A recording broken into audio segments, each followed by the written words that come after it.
some very important information for those that care about the environment out there and those wondering what really is going on with this huge spill that has now made its way all the way down to New Mexico. This Animas river spill. The EPA is on top of this, but per the usual, they have no answer at the moment besides that it's slowing down but in spreading further. They have no way of stopping this once something like this hits the stream. Once it's made its way all the way down toward Mexico, it's gone hundreds of miles. There's no way to catch all of this. So, what we have here is a lot of people questioning, how could this have ever happened? To make a long story short, it's basically a mine plug that they're saying was blown out. Okay, and because it blew out, all this water that was held in this reservoir flushed out, all of it came down into the waterway, and you have all that sediment, all these metals, all this material in there getting kicked up. Now, what people have got to realize here, this is the reason why many people in areas like California or near mining towns, old mines, this is why some people protest against the mines being reopened, because when they start to flush these things, it goes down and connects to the aquifers, and all the people start to get contamination in their drinking water. You see, it just depends on the area and where you're at, but that is a situation that a lot of people face when these older mines get opened up or flushed out.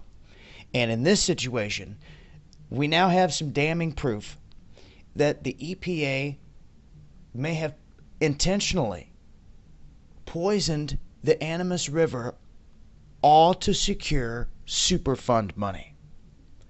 And you see, this was put out in a letter. I'm going to leave a link so you guys can read this for yourself.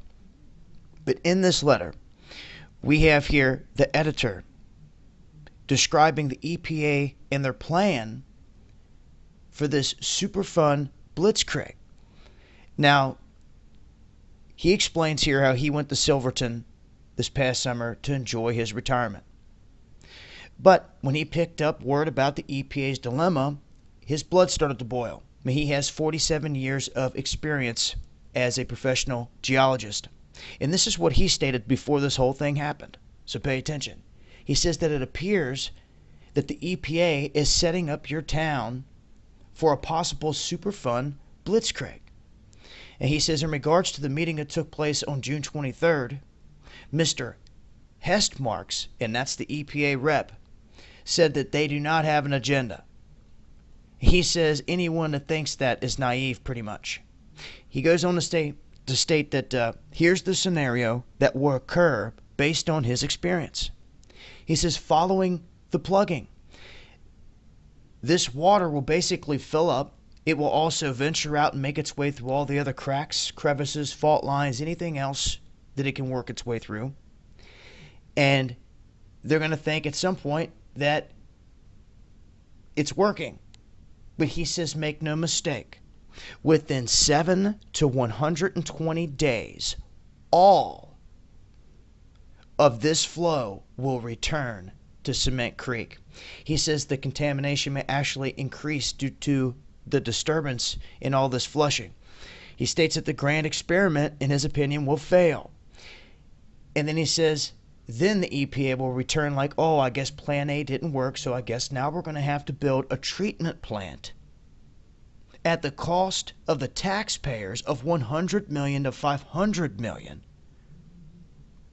You see, in order for them to get all this money, they had to have a disaster to apply for it. This man just predicted in this article that happened before this disaster that this is exactly what the EPA was going to do. And they did it. Or it happened, should we say. And you can bet your tail they're going to get that money now.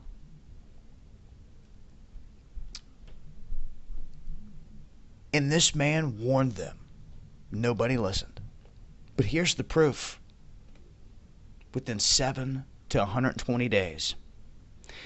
And now you guys see what's happening is, well, they have no photos here on this page, but the mustard-colored water making its way from the Animas all the way down to and through New Mexico at this point. Damning information and really bombshell. This is big time.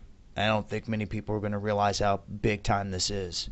It shows that the agency that's supposed to be here to protect the environment is actually doing everything it can against it to make money. This is how big pharma, how big oil, how all of them work out there in these schemes. And this is just another being ran by your EPA, just another alphabet gang. I'll leave a link. It's been Dabu7. Eyes open.